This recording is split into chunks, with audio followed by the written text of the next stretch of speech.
At my husband's luxury office party, his mother raised her glass and called his intern his future wife. Laughter erupted around the marble-floored ballroom, but not from me. She's young, driven, and hasn't ruined her body with children, his mother Eleanor added with a smile so sharp it cut through the music. I stood there in my satin gown, wine in hand, staring at my husband as he let the comment slide like it meant nothing. Except it wasn't nothing. It was everything. Before I continue narrating the story of Ashley Merritt, please consider giving this video a like, share it, and subscribe to the channel. This wasn't the first time Eleanor had tried to publicly humiliate me, but it was certainly the boldest. Surrounded by senior executives, clients, and shareholders, she effectively announced my replacement with all the grace of a queen appointing her heir. The intern, Ava, flushed with faux humility and looked down, only to catch my husband's gaze and offer a smile that was anything but innocent. My stomach churned as I saw the way his hand rested on the small of her back, a gesture so intimate it had no business being public. The worst part? No one looked shocked. I couldn't move, couldn't breathe, couldn't even force a polite smile. My heart was racing, but my face had to remain composed, poised, as always. I was the wife, the one who'd built a life with him from the ground up, yet tonight, I felt like a relic standing in the ruins of my own marriage. I scanned the crowd, searching for some sign of disbelief, someone who might take my side, but their eyes slid past me, already aligning themselves with the new queen-in-waiting. The betrayal wasn't just personal, it was public, and it was sanctioned.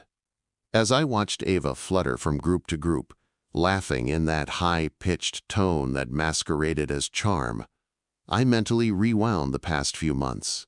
The skipped dinners, the late meetings, the change in his cologne. All the signs I had tried to rationalize now crystallized into one perfect truth. This wasn't a misunderstanding.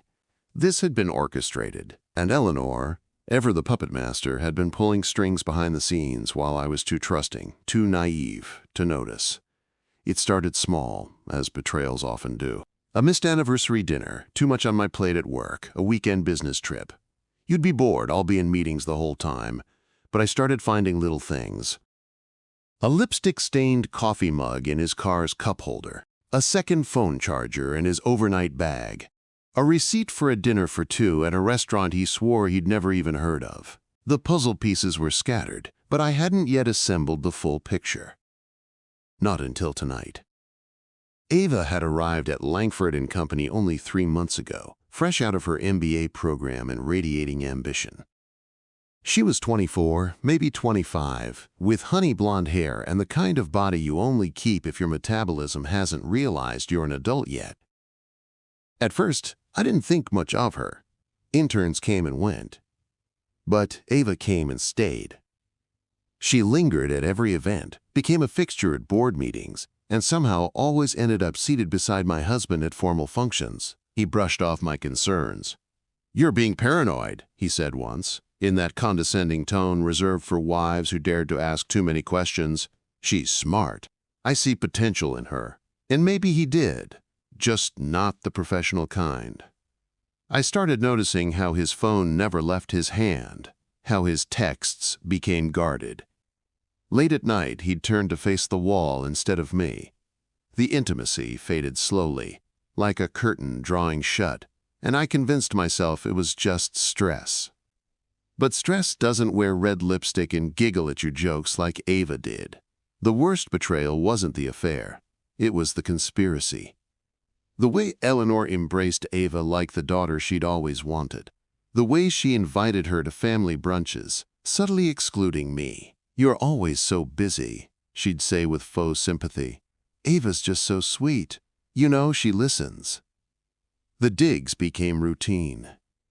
"Have you considered doing something different with your hair? Not wearing heels anymore. Some women let themselves go after marriage. You wouldn't want that." And now, standing in the middle of the ballroom, my world was unraveling in designer gowns and champagne toasts. I watched Eleanor glide across the room toward Ava. Placing an affectionate hand on her shoulder, she whispered something, and they both laughed. Ava's eyes met mine across the room, and for the briefest second, she didn't look guilty. She looked smug. But what they didn't know was that I had been planning my exit. I wasn't going to confront him in a rage or crumble into tears. I was going to play the long game, just like they had. While Ava was playing at being coy, and my husband thought he was in control, I had started collecting everything. Emails, bank statements, travel logs, details only a wife with admin-level access and a sharp mind could retrieve unnoticed. They wanted to discard me like I was some outdated software. But I'd been the one building the system all along.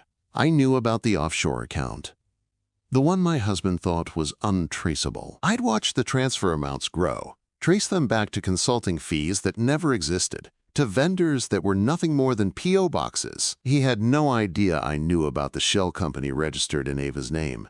No idea I had copies of every wire transfer, every forged signature, every lie wrapped in a spreadsheet.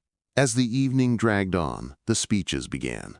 My husband took the stage, smiling that slick smile that used to make me melt, back when I thought charm was honesty. "It's been a fantastic year," he began. "We've seen growth, expansion, and new leadership."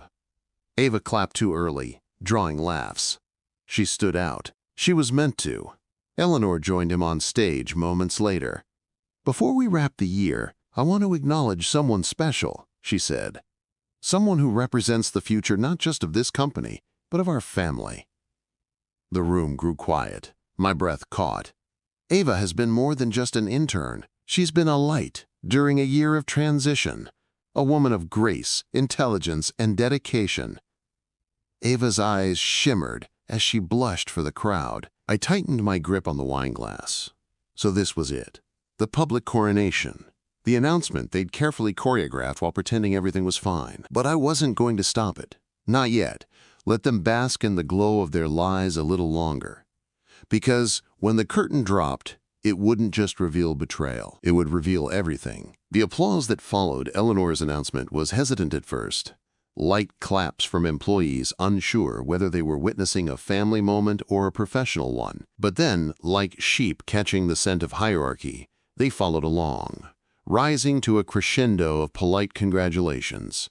Ava dipped her head, all humility and shimmering delight, but I saw the flicker in her eyes. The subtle sideways glance she gave me, just to see if I was crumbling. I didn't flinch. I smiled. I turned to the waiter and traded my empty glass for champagne. If they wanted a show, they'd get one, but not the kind they were expecting. I wasn't going to weep or rush from the room in scandalized horror. That would be far too convenient. No, I had another role to play tonight, the calm before the storm. And in this storm, I wasn't just surviving. I was steering the lightning. "You okay?" whispered Denise, one of the few people in that room who still acknowledged me as Matthew's wife. She was the head of legal, sharp as a blade, and a quiet ally from the early years when Matthew and I had both clawed our way up the corporate ladder. "That was something." I nodded. "It was expected." Her eyebrows raised, but she didn't press. "Let me know if you need anything." "I will," I said, watching as Ava moved through the crowd like a crowned debutante. Her hands grazed arms, her laugh lingered at just the right pitch, and men, married, single, didn't matter, followed her like bees to honey.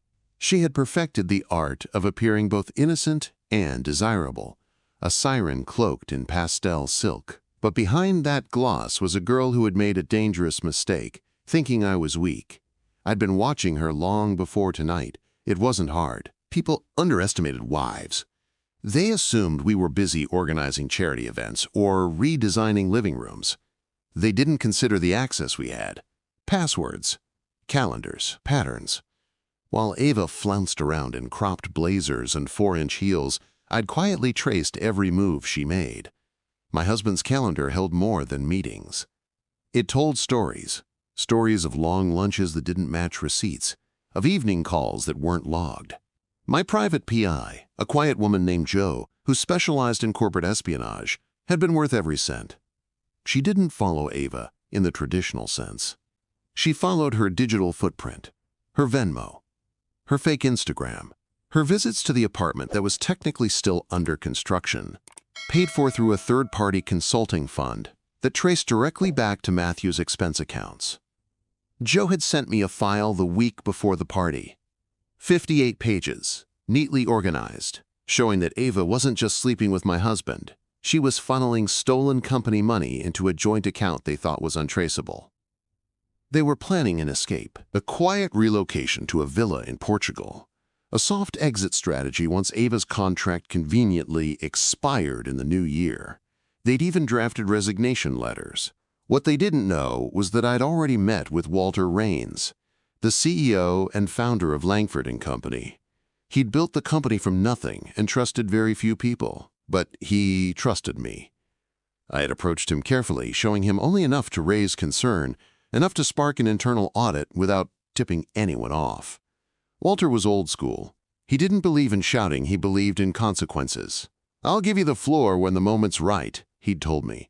"But when you go in, Ashley, don't hold back." So now, as Eleanor gushed about Ava's potential, and Matthew beamed beside her like a man who thought he'd just outwitted the universe, I waited. I listened. And when Walter finally stepped onto the stage, a hush fell across the room. "Before we close," he said, his voice calm and measured, "I'd like to thank every employee who made this year our most profitable yet."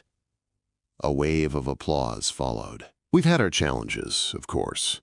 Some financial discrepancies, anomalies, but nothing our team can't resolve. Matthew's smile faltered slightly. Walter continued. "In fact, we've launched an internal audit in the past month. Standard procedure, of course." He looked at the crowd, then directly at me. "Ashley, you've been instrumental in helping us review key files. We appreciate your diligence." Gasps and whispers fluttered through the room. Ava's face shifted from confident to confused. Matthew reached for his champagne, only to realize his glass was trembling in his hand. "And tonight," Walter added, "before we continue with music and dancing, I'd like to turn things over to someone who's asked to say a few words." "Ashley?" The spotlight shifted. My heart thumped once, hard, but then everything went still. I stepped forward, heels clicking against the floor, head high, shoulders back. I reached the stage and took the microphone from Walter, offering him a nod that said everything without a word. "Thank you, Walter," I began, my voice steady, "and thank you to everyone here tonight. I know these events are meant to be celebrations, and I promise we'll return to that. But first, I'd like to clear up a bit of confusion." All eyes were on me now. Ava's mouth was slightly open. Matthew's eyes were pleading. He knew, somewhere deep down, he knew what was coming. "I've been part of this company for over a decade," I said, letting my gaze sweep across the audience. "And in that time, I've seen remarkable growth, dedication, and innovation. But I've also seen betrayal, theft, and manipulation masquerading as mentorship." The silence was so thick, you could hear the clink of ice in untouched glasses. 3 months ago, someone joined our company under the title of Intern. In reality, she was appointed by Eleanor Williams and placed into a uniquely privileged position, reporting directly to the CEO, skipping standard training, granted access to executive materials in less than a week. Eleanor shifted uncomfortably, her smile fading. "And in those 3 months," I continued, "this intern opened a private account with my husband, created a consulting company with no staff, billed over $125,000 to the company under false invoices, and funneled funds into a property overseas." I turned to Ava. "That property is currently being investigated for purchase under your legal name. You're 24. How does an intern afford that?" Ava tried to speak, but no words came out. "I have here," I said, holding up a file folder Walter had handed me before the party, "documents confirming fraudulent expense reports, wire transfers from company accounts, and recorded conversations between Matthew Williams and Ava Carter discussing how to hide the money trail." Now the murmurs began in earnest. Guests turned to each other in shock.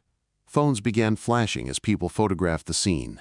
"To the board, the shareholders, the employees here tonight, you deserve transparency," I said.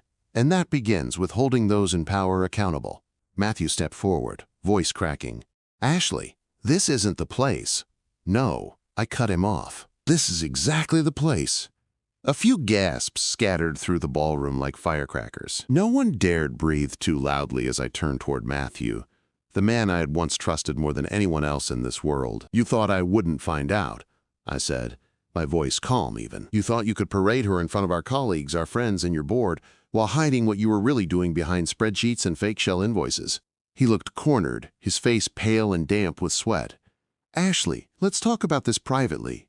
No, I said louder now. You've made every part of this public, Matthew. Every hand on her back, every dinner, every favor from Eleanor. You turned our marriage into a boardroom joke. So let's finish it here, where everyone can see the truth for themselves. Ava had sunk into her seat now, looking like a doll who had just realized she was made of glass. Her perfectly lined lips quivered as she scanned the room, perhaps realizing for the first time that power built on seduction was fleeting. She turned toward Eleanor, but the older woman now sat rigid, stone-faced, realizing too late that her championing of Ava had led her son and herself into scandal. The audience was a sea of stunned expressions and stiff postures. The men who once flirted with Ava couldn't look at her. The women who once rolled their eyes at me now stared in a mix of guilt and admiration. I raised the file again. This folder contains records of 28 transactions routed through Carter & Company, a consulting firm with no registered employees, no office, and no business activity beyond what's fabricated in this room. The listed client, Langford & Company. The authorizing executive, Matthew Williams, and every invoice approved within 24 hours. Walter stepped beside me then, his presence a towering confirmation that this wasn't a wife scorned. It was a formal reckoning. This company has zero tolerance for financial misconduct, he said, voice strong. Effective immediately, Matthew Williams is suspended from all duties pending formal investigation. And Ava Carter is hereby barred from all company premises. Legal action is forthcoming. A collective inhale rushed through the crowd. Eleanor stood now, her voice shrill. This is absurd. Ashley, you're twisting things. Matthew was under pressure. You can't destroy him like this. I turned slowly. You're wrong, Eleanor. I'm not destroying him. He destroyed himself. I'm just making sure no one has to keep pretending it didn't happen. Walter gestured for security, and within moments, 2 well-dressed personnel in navy suits flanked Matthew and Ava. Ava flinched, then stood unsteadily in her heels. Matthew looked stunned, like he'd just realized the floor was gone beneath him.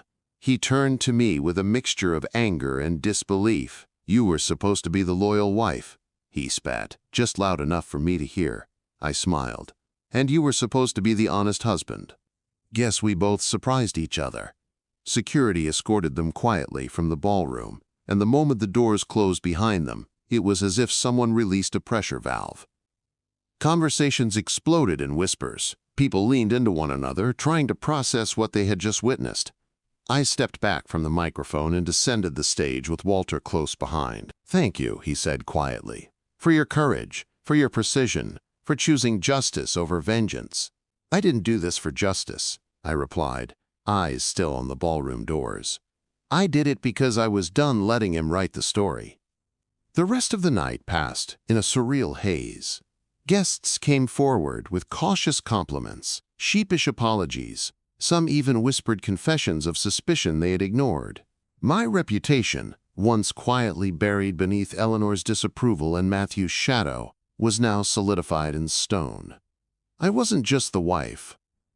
I was the one who exposed the lie they all were too polite or too afraid to confront. By midnight, the party had officially ended, though no one would remember it for the catering or music. It would live on as the night the CEO's wife turned the tables.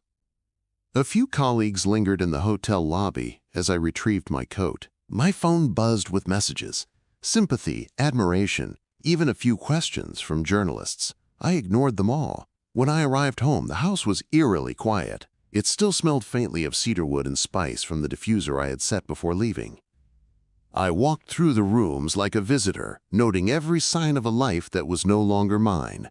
Framed photos on the wall, his slippers by the bed, the coat he hadn't worn in weeks. The silence was both devastating and freeing. I opened the safe in the bedroom closet, retrieved a second file I hadn't shown tonight, the one with copies of his personal bank statements, hotel logs, and Ava's signed agreement for Carter and Company. I placed it on the kitchen table and texted my attorney, "It's time. File tomorrow morning." He responded instantly. Understood. He won't see it coming. And that was the point. Matthew had assumed I would fold, that I would break, that I would go quietly while he rewrote history with a younger, sleeker version of me.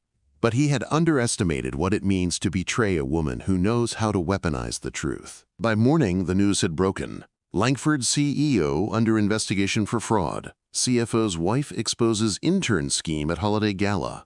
Corporate Cinderella story ends in scandal. It spread like wildfire through industry circles.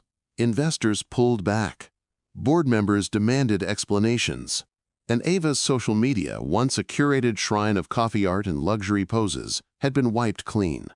Matthew tried to call me 6 times. I never answered. I didn't need to. Every headline was a reply. Eleanor left a voicemail that was more rant than message. "You'll regret this. He loved you. You had everything." I deleted it before she could finish. What I had was nothing more than a carefully constructed illusion, and what I now had was something far more valuable: clarity. I sat by the window, coffee in hand, watching the morning sun filter through the curtains. The storm was over. The truth had landed like a thunderclap. And for the first time in years, I felt still inside. But this wasn't the end. It was only part of the story. The days that followed were a blur of headlines, subpoenas, and stunned silence. Langford and Company launched a full-scale investigation, appointing a forensic audit team that confirmed every detail I'd already exposed. Matthew's name vanished from the company website within 72 hours. The board issued a statement citing gross misconduct and breach of fiduciary duty. Employees whispered about it in hallways and break rooms, but no one dared to defend him publicly. I didn't hear from Ava again. Not a call, not a text, not a plea. Her sudden disappearance from social media, the company, and society itself spoke volumes. According to the private investigator I kept on retainer, she'd quietly fled to her parents' home in Connecticut. Whether it was fear of legal consequences or the shame of being exposed, she had gone underground. But her name was already etched into the scandal, and that stain wouldn't come out so easily. Matthew, on the other hand, tried everything. The morning after I filed for divorce, he showed up at the house, uninvited. I watched from the upstairs window as he stood on the porch in yesterday's suit, his tie loosened, his shoulders slumped like a man already sentenced. He knocked once, twice, then pounded. "Ashley, come on," he called out. "You can't just shut me out. This is my house, too." But I didn't answer. I let the security system record his every word while I sipped coffee and read the official report from Langford's auditors. Every page listed another lie: unauthorized expenses, phantom contractors, wire transfers masked as marketing partnerships. He hadn't just cheated on me, he'd cheated the entire company. Later that afternoon, my lawyer sent him a formal cease and desist. Any contact must go through legal channels. He didn't show up again. The divorce proceedings moved faster than I expected. With the evidence in my hands and the scandal still unraveling in real time, his legal team folded like paper. There was no fight for the house, no debate over the prenup. In fact, they begged for a quiet settlement. I was awarded full ownership of our estate, half of all shared liquid assets, and protection from any future civil claims related to his financial misconduct. He got a furnished apartment downtown and an attorney who refused to look me in the eye at mediation. A week after he left, I started redecorating. I had the bedroom painted a warm shade of cream and replaced our old bed with a new one. My choice, my comfort. I removed every photograph that included him, every relic of our supposed life together, and packed them in boxes marked evidence. Not memories, evidence. Proof of how well someone can lie when they've practiced long enough. Friends began reappearing after the fallout. Some came with apologies, admitting they had noticed things but didn't want to interfere. Others brought gifts, bottles of wine, scented candles, peace offerings to a woman they had once pitied in silence. But I wasn't interested in pity anymore. I was interested in power. I rejoined my old firm as a consultant within a month. They welcomed me back with open arms and twice the salary I'd left with. "We could use your expertise," the managing partner said, "especially now. Everyone's talking about you." And they were. My name carried weight, not just as Matthew's ex-wife, but as the woman who had dismantled a facade and exposed the rot inside. Clients requested me by name. Women pulled me aside in elevators to say, "You're why I left him," or "You gave me the courage to finally speak up." I didn't ask for that role, but I carried it anyway. 3 weeks after the Christmas party, Eleanor called. Her number appeared on my screen like a ghost from another life. I let it ring. Then, against my better judgment, I picked up. "Ashley," she said, her voice dry, almost brittle. I suppose congratulations are in order." "For what?" I asked flatly. "My freedom?" There was a pause. "For whatever you think you've accomplished." I didn't think, Eleanor. I knew, she huffed, trying to summon the authority that used to send me spiraling. "You humiliated your husband. You destroyed his reputation. Do you have any idea how that affects his family, his legacy?" I laughed once. "His legacy? That was your obsession, not his." "You'll regret this," she said, her voice tightening. "Mark my words." I hung up without another word. Ava's involvement brought unexpected consequences beyond the office walls. Several other interns came forward, quietly at first, then with more confidence. They described an unspoken culture at Langford, mentorships that blurred into favors that turned into expectations. HR launched a separate investigation. A reckoning had begun, one that reached beyond Matthew and into the roots of a company long admired for its success, but never questioned for its methods. Walter reached out again in early February. He asked me to speak at a private investor forum. "You don't have to say yes," he told me, "but I think people need to hear what it looks like when the system fails, and how it gets fixed." I agreed, not for the attention, but because I wanted to show people that you didn't have to burn down your life to rebuild it stronger. Sometimes, you only had to tell the truth loud enough for everyone to hear. The night of the forum, I wore a navy pantsuit, structured, sharp, and unapologetic. I spoke about ethics, about transparency, about betrayal not as a weakness to endure, but a weapon to survive. I didn't name Matthew, I didn't have to, everyone knew.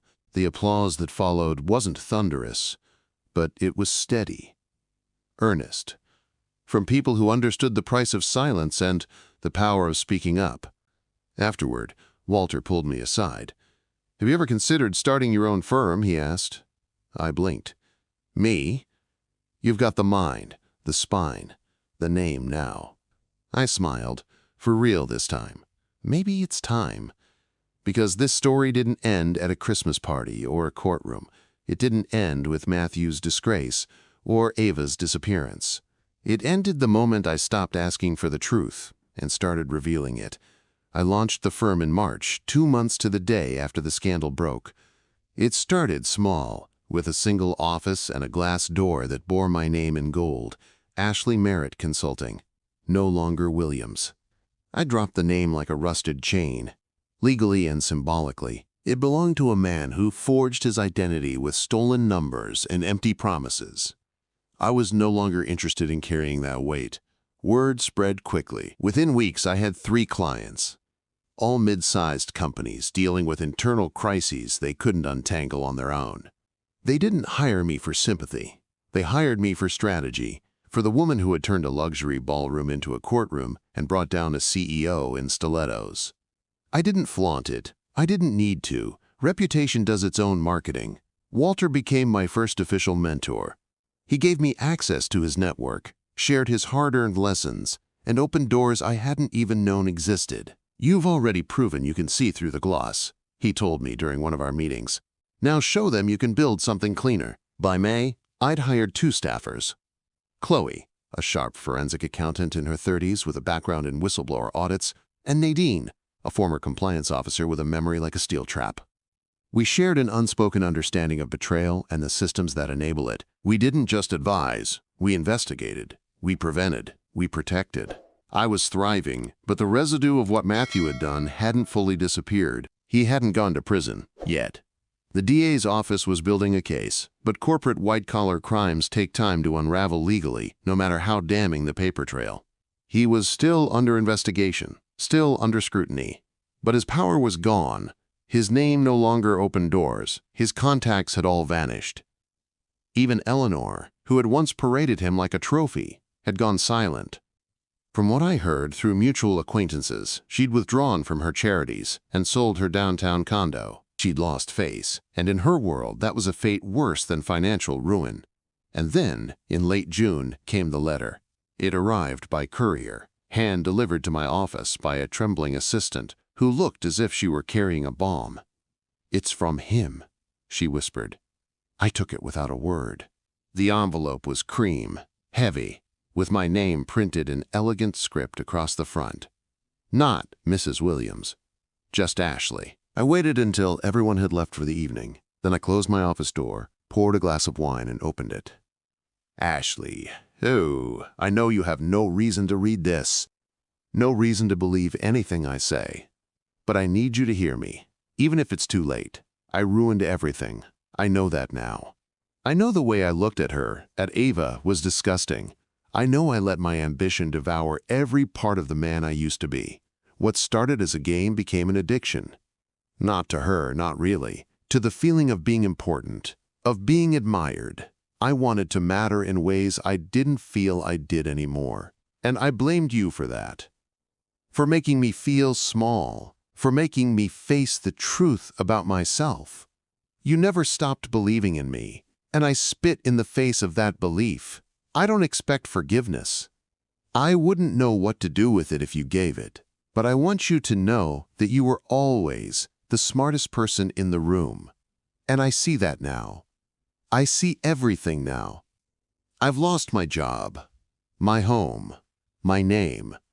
But most of all, I lost you. I hope someday, when the dust settles, you'll look back and know that you were never the problem. You were the proof I couldn't live up to. Matthew." I sat there for a long time after I read it, not crying, not angry, just still. There was a time when a letter like that would have undone me, when I would have clung to every regretful word, hoping it meant something could be repaired. But that time had passed. What he felt now didn't undo what he had done. It didn't unhumiliate me. It didn't restore the lost nights or erase the lies whispered between him and a girl who had plotted her way into my life. Still, I folded the letter and slid it into a drawer, not because I forgave him, but because it reminded me of how far I'd come. From silence to voice, from loyalty to clarity, from victim to architect of my own story. In July, I was invited to speak at a corporate ethics summit in Chicago. My panel was titled, "The Cost of Looking Away." I spoke about systems, enablers, and the myth of the benevolent executive, about how women are too often branded as emotional when they're actually exact, about how truth is only dangerous to those who fear it. Afterward, 2 women approached me. One was a CFO from a private firm. The other was a junior analyst from a tech startup. Both had tears in their eyes. "You're the reason I started asking questions," the younger one said. That night, in my hotel room, I looked at myself in the mirror. I barely recognized the woman standing there.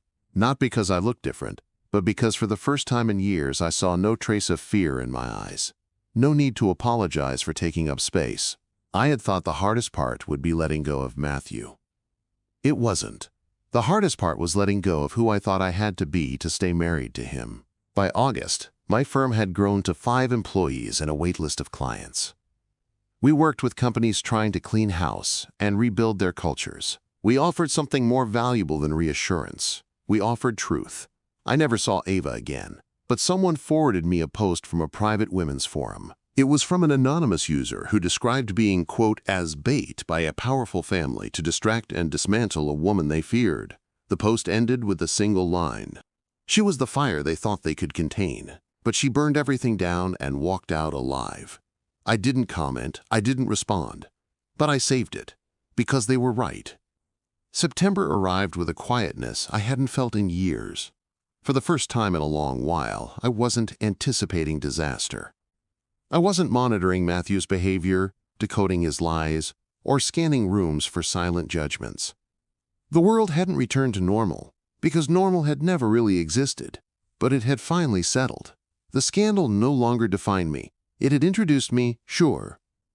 But now, people stayed because of what I did after the chaos, not because of the storm itself. My firm moved into a larger space downtown, a loft-style office with brick walls and oversized windows. There was no corner desk for a man in a tailored suit.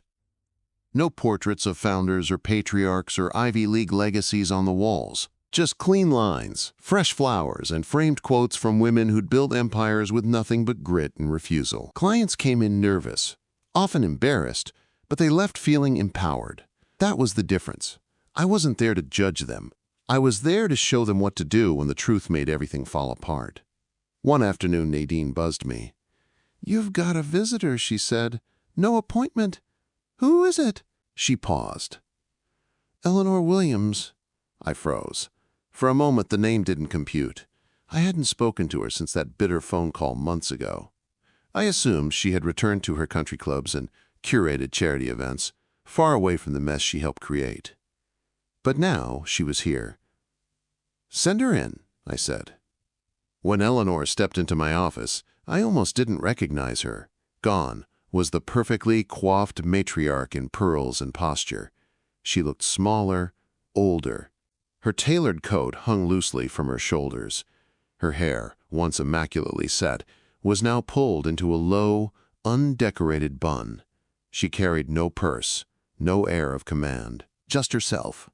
And something else I'd never seen in her before. Uncertainty. "Ashley," she said quietly, her voice raspier than I remembered. "Eleanor," I replied, standing. "Please, sit." She lowered herself into the chair across from me, her hands folding tightly in her lap. "This won't take long," she began. "I didn't come here to argue, or to beg." I waited. I came to say I'm sorry. The words didn't hit me the way I thought they might. They didn't feel hollow, but they also didn't land with the weight of some long-awaited absolution. They simply existed, like an overdue check that finally cleared. She continued, "I let my pride poison everything. I saw you as competition, someone who had taken my son and redirected his life in a way I didn't approve of. You were too ambitious, too independent, too." She struggled for the word. "Unafraid?" I offered. "Yes," she whispered. "You didn't need us." And I hated that. I thought, if I pushed Ava toward him, molded her, aligned her with our values, I could reclaim him somehow. I leaned back in my chair, letting her speak. "I didn't realize," she went on, "that I was feeding the worst parts of him, that I was helping him destroy himself. I thought I was protecting a legacy, but I was only accelerating its collapse."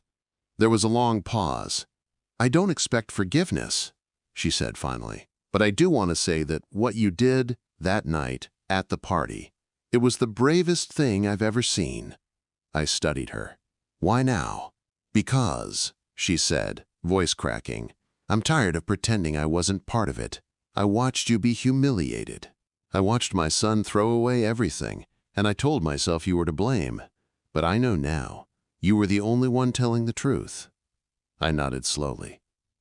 "I don't hate you, Eleanor. I never did." Her eyes widened slightly.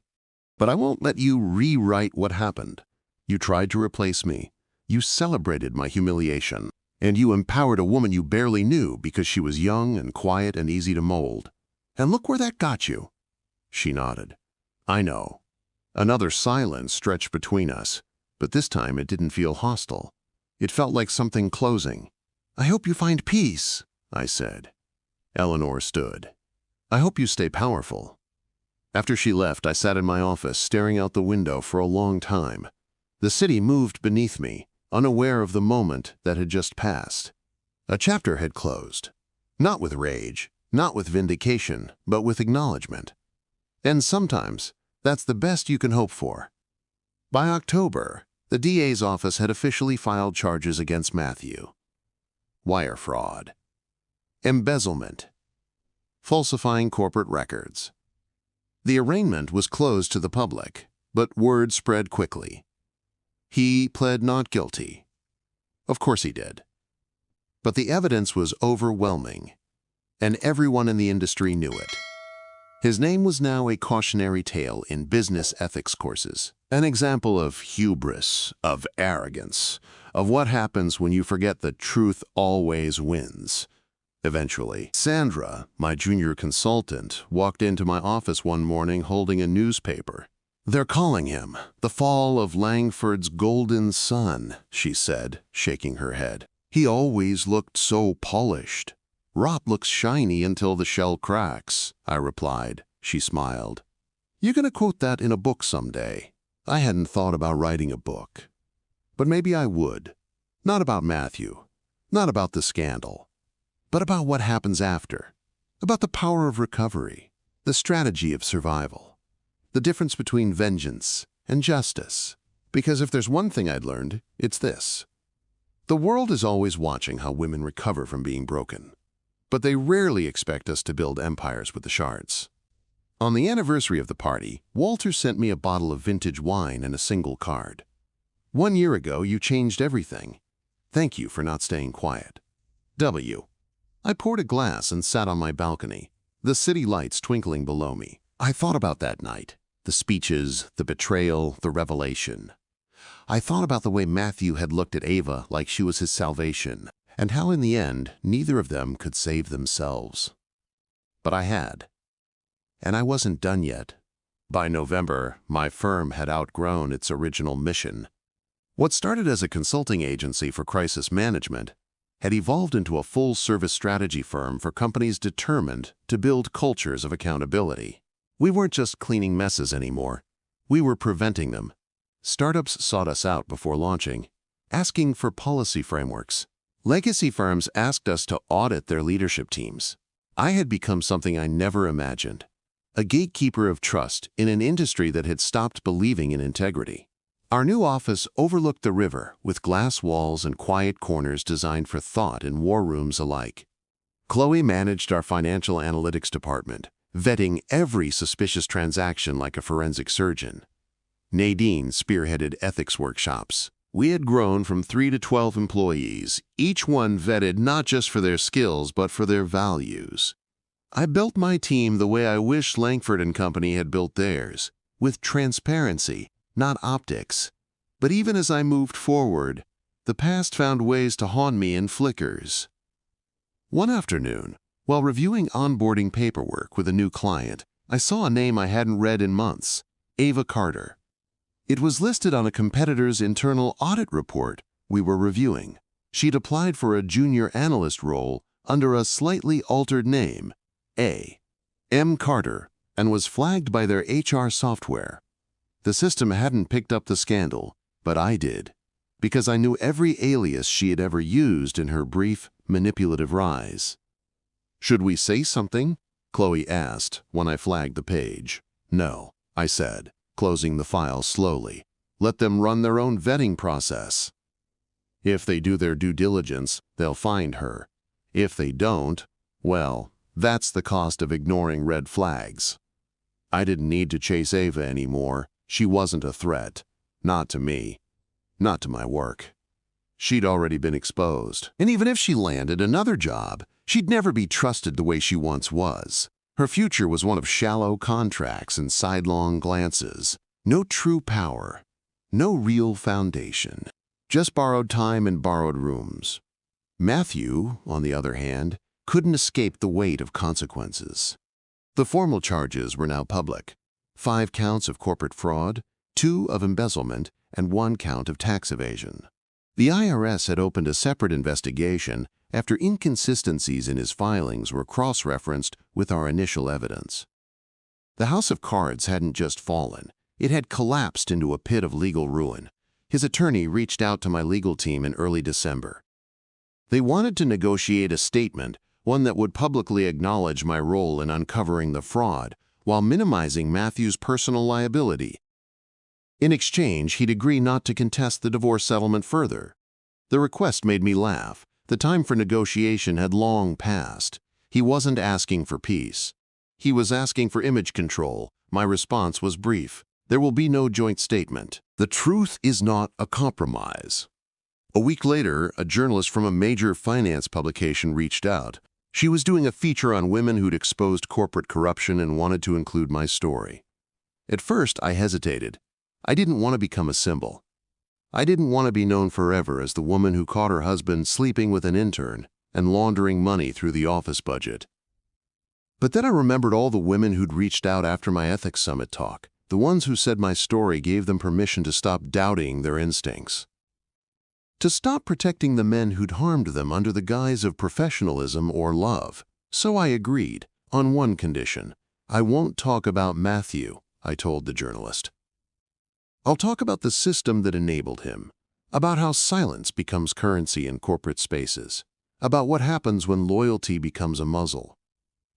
The article ran in mid-December, titled "Breaking the Ledger: How One Woman Redefined Corporate Loyalty." It went viral within hours. By the next morning, my inbox had over 600 unread messages, emails from professionals, executives, even board members, all saying the same thing. You said what we couldn't. My name trended for a day on business Twitter. A podcast invited me to speak. A Women in Leadership conference asked me to keynote. And for the first time since that infamous party, I didn't feel like I was surviving my past. I was building something from it. That month, I hired a branding consultant, not to build a facade, but to manage the growing public image I hadn't intended to create. I wanted to protect the message, not amplify my name. Because I knew what happened to women who became stories. People stopped seeing them as people. They became lessons, archetypes, hashtags. I wouldn't let them reduce me to the ex-wife who exposed him. I was the strategist who built a firm on truth. And yet, beneath the noise of media and milestones, December carried a quieter shift, a softness I hadn't felt in years. Snow lined the sidewalks like a blank slate. I found myself waking before dawn just to sit by the window with coffee and watch the world come alive. Not out of restlessness, but gratitude. I was still here, still whole, still growing. Christmas Eve arrived and I spent it alone, by choice. I lit candles, played Ella Fitzgerald on vinyl, cooked dinner just for me. And when midnight came, I poured a glass of champagne and stood by the window once more. Last year, at that exact moment, I had stood in a glittering ballroom being publicly replaced. Now, I stood in silence, in peace, in the warmth of my own home, knowing no one could ever erase me again. The following morning, Walter sent another card. No wine this time, just a handwritten note. 1 year ago, you reminded us what integrity looks like in heels. Thank you for reminding me that the truth always arrives. Merry Christmas. W. I smiled, placing the card beside last year's. This time, it didn't feel like the end of anything. It felt like the beginning. January ushered in the kind of bitter cold that freezes everything in place, but my life was moving faster than ever. The firm signed 2 national clients in the first week alone, one of them, a healthcare conglomerate, seeking full-scale ethics reform after a whistleblower suit rocked their PR department. I had a waiting list stretching into April. Our boardroom became a revolving door of new faces, CFOs, COOs, founders in quiet panic. They all came for the same reason. Someone lied, and no one wanted to be next. But amid the velocity of success, something else settled in: stillness. Not boredom, not sadness. Just the quiet realization that survival had given way to stability. For months I had been sprinting, through trauma, through exposure, through growth. And now I was walking. Still forward, still strong, but without the urgency of proving I belonged. I had nothing left to prove. And then, in the middle of an unremarkable Tuesday, Matthew's name reappeared in my life. Federal indictment was filed this morning, Nadine said as she walked into my office holding her tablet. It's official. I looked up from my notes. Charges? 3 counts of wire fraud, 2 counts of conspiracy to defraud investors, 1 count of obstruction. She hesitated. They're estimating between 4 to 6 years if convicted. He's been taken into custody. The words didn't sting. They didn't soothe either. They simply landed, heavy, final, inevitable. Good, I said softly. That's good. Do you want to make a statement? No, I replied. Let the facts speak now, because they finally could. Because the courtroom would do what the boardroom failed to do, hold him accountable. And because the woman he betrayed no longer needed a microphone to be heard. The truth had legs now. It was running on its own. Later that evening, after the news spread across every business outlet from coast to coast, my phone buzzed with a single message from an unknown number. I know I deserve this, but I never stopped loving you. I stared at the screen for a long time, the weight of 100 memories rushing back in a single heartbeat. His voice in our kitchen. His cologne lingering on our pillows. The way he used to whisper ideas in the dark before sleep. The way he used those same whispers to deceive me. I deleted the message without replying. He didn't love me. He loved the version of me that allowed him to be dishonest without consequence. That version no longer existed. The public had moved on quickly, as it always does. His downfall became another blip in the endless newsfeed of scandals. But inside industry circles, the ripple effect was just beginning. Other firms began auditing their own executive behaviors. Quiet resignations swept across leadership teams. Companies launched internal reporting platforms and built ethics task forces, many of them advised by my team. One of my newest clients, a mid-tier tech company with a progressive culture, sat across from me in a conference room a few days after Matthew's indictment. You're not just fixing our internal policies, the CEO told me.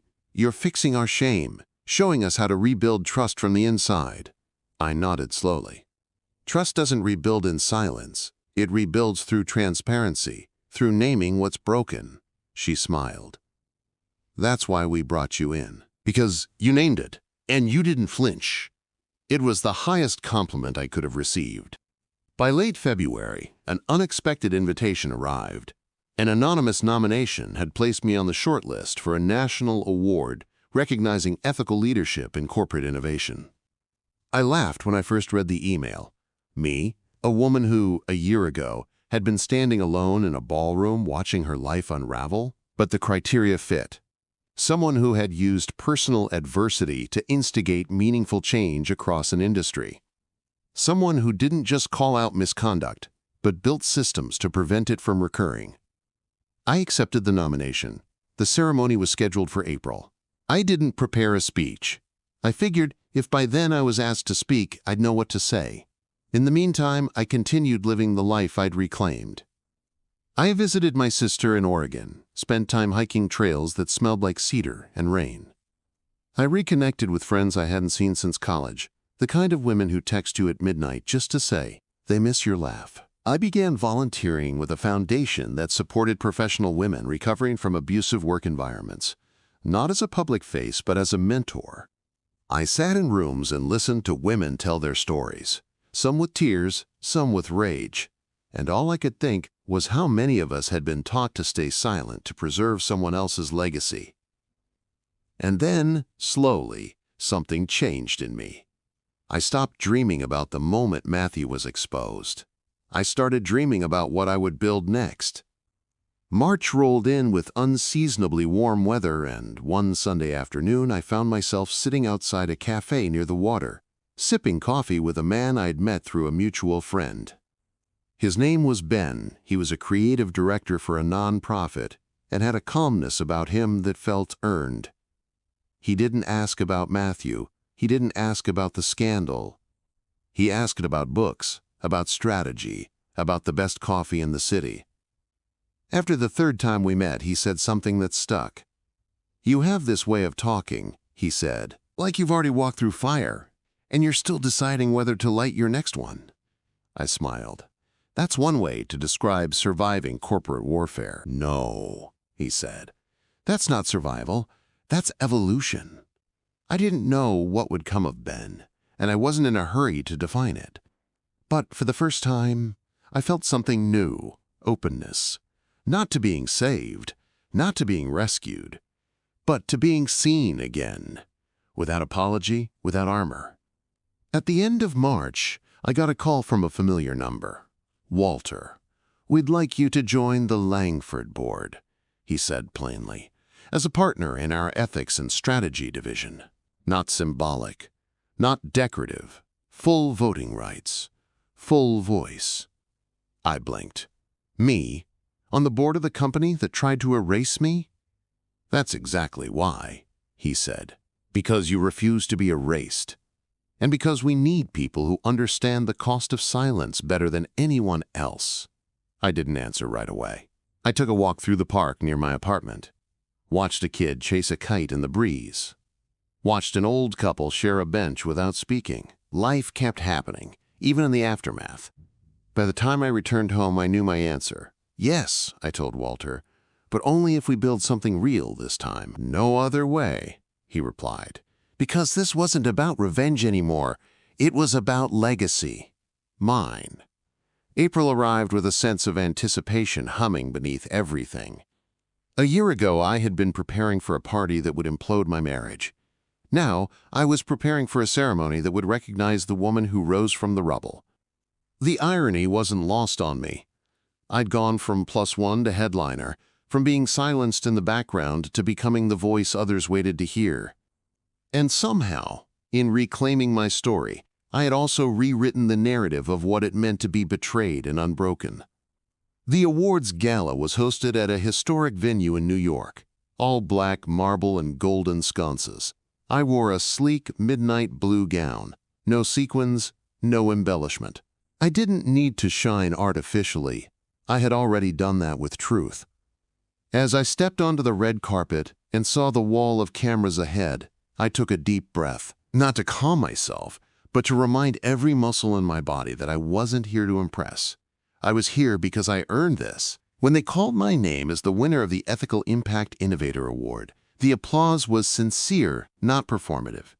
People stood, not all at once, but like a ripple of respect washing across the room.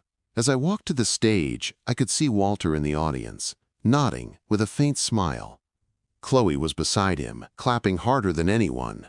Nadine wiped a single tear from her cheek. Somewhere in the back, I saw Ben. He didn't wave or cheer. He just looked at me like I was exactly where I was meant to be. I stepped up to the microphone, the crystal award in my hand, cold and grounding. "I wasn't supposed to be here," I began. At least, not according to the version of success I was once sold. I was supposed to stand beside someone else's power and smile. I was supposed to be the supportive wife, the well-behaved executive spouse, the background to someone else's spotlight. I paused, scanning the room. But I wasn't built for the background. None of us are. Because when systems fall apart, it's often the ones in the background who've been holding them up the whole time. A quiet murmur of agreement echoed across the room. I was betrayed, publicly, painfully. But betrayal doesn't break you. It reveals you. It forces you to see who you are when the illusions fall away. And what I saw in myself, once I stopped trying to make other people comfortable, was a leader. I held up the award. This is not a trophy for surviving. This is a marker of what can happen when women stop waiting for permission to act with authority. And when truth stops being treated like a disruption and becomes the foundation. The applause was thunderous. But I didn't linger. I walked off stage with the same poise I'd walked on with, placed the award gently in its velvet case, and returned to my table where Chloe reached over and squeezed my hand. "You just started something," she whispered. "I know," I replied, "and I'm just getting started." In the days that followed, the speech was clipped and shared across LinkedIn, Twitter, even TEDx forums. My inbox flooded again, not with contracts this time, but with stories. Women who had walked away from CEOs, CFOs, and entire careers. Men who'd left toxic firms and built small companies with real values. HR leads who wanted my team to consult on whistleblower protections. I wasn't just advising companies anymore. I was helping redesign the playbook. Langford officially announced my board appointment 2 weeks later. The statement was short and unapologetic. Ashley Merritt joins Langford and Company, Board of Directors as a partner in ethics and strategic accountability. Her role signifies a new era of leadership rooted in transparency, strength, and the courage to disrupt complacency. It was the first time my name had appeared alongside Langford's in an official capacity since the night I'd exposed them in heels and red lipstick. Matthew's name, meanwhile, was permanently erased from every company record. He had pled guilty, quietly, strategically, and without contest. His sentencing hearing was scheduled for June. He would likely serve 5 years with parole options after 3. But I wasn't watching that calendar anymore. I didn't need closure through his punishment. I had already gotten mine through purpose. Eleanor sent a letter after the board appointment. No envelope, just crisp stationery folded once. I never knew what legacy meant until I saw you rebuild one. I was wrong about you. About everything. Thank you for saving a name I helped tarnish. Eleanor. I folded it carefully and placed it in the same drawer where Matthew's apology had once lived. 1. A confession. 1. A reckoning. Both now artifacts of the life I used to lead. May arrived with clear skies and warm winds, and with it came something I never expected. Peace. Not just survival. Not just movement. But peace. I spent my mornings journaling, not about pain or strategy, but about possibility. I began sketching ideas for a book, not a memoir, but a manual. Blueprint for rebuilding. What to do when the truth wrecks everything. I outlined chapters on financial autonomy, emotional exits, professional recovery. It wasn't just about revenge. It was about design, about building the life that comes after. Ben and I were still seeing each other, slowly, intentionally. He never pressed, never pried. He didn't want to fix me. He just wanted to know me. And in a life that had been full of performances, that kind of presence was revolutionary. One Saturday morning, he brought me coffee and sat on the edge of my balcony railing, sunlight warming his shoulders. "You ever think you'll marry again?" he asked casually, sipping. I turned toward him, smiling. "Not because I need to, only if it adds something I can't already give myself." He chuckled. "Fair enough." "What about you?" I asked. "I'm not in a hurry," he said. "But if I ever do, I'd want it to be with someone who's already whole, someone who doesn't flinch at truth." We didn't speak for a while after that. We didn't need to. Because when you've built your life back, brick by brick, silence isn't empty.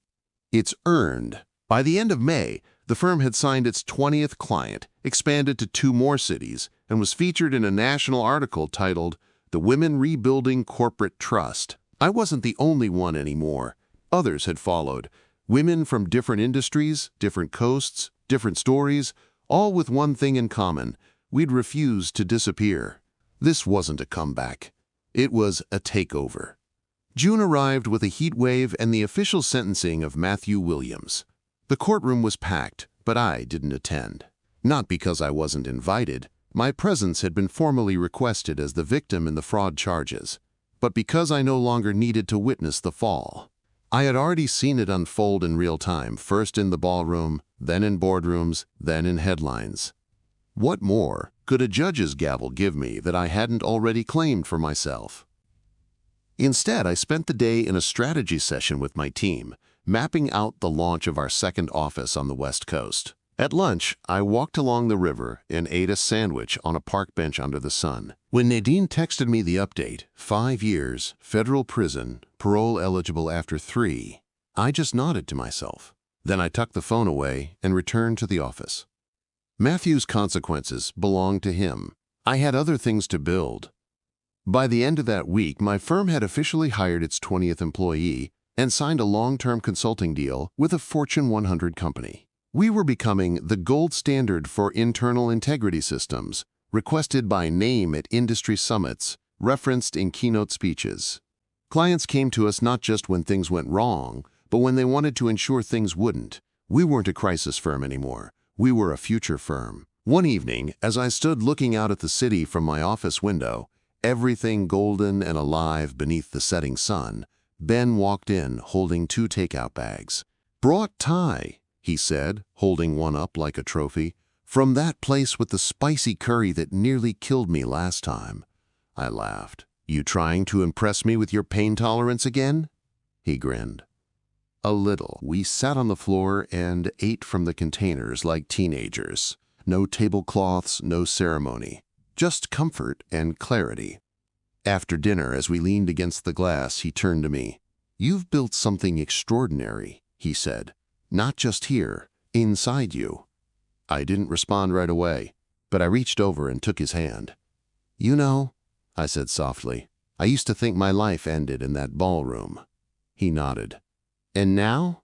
Now I realize it started there, because it did. That night, for the first time, I let him stay over. It wasn't about romance. It was about readiness. I was no longer protecting wounds. I was choosing something that didn't cost me my voice. He made coffee in the morning without asking how I liked it. And somehow, he got it right. Summer settled in, and the book I'd been writing slowly took shape. I carved out weekends to focus on it, early mornings with blank pages and late nights full of edits. It was part strategy guide, part personal manifesto. I titled it The Aftermath, How to Rebuild When the Lie Breaks First.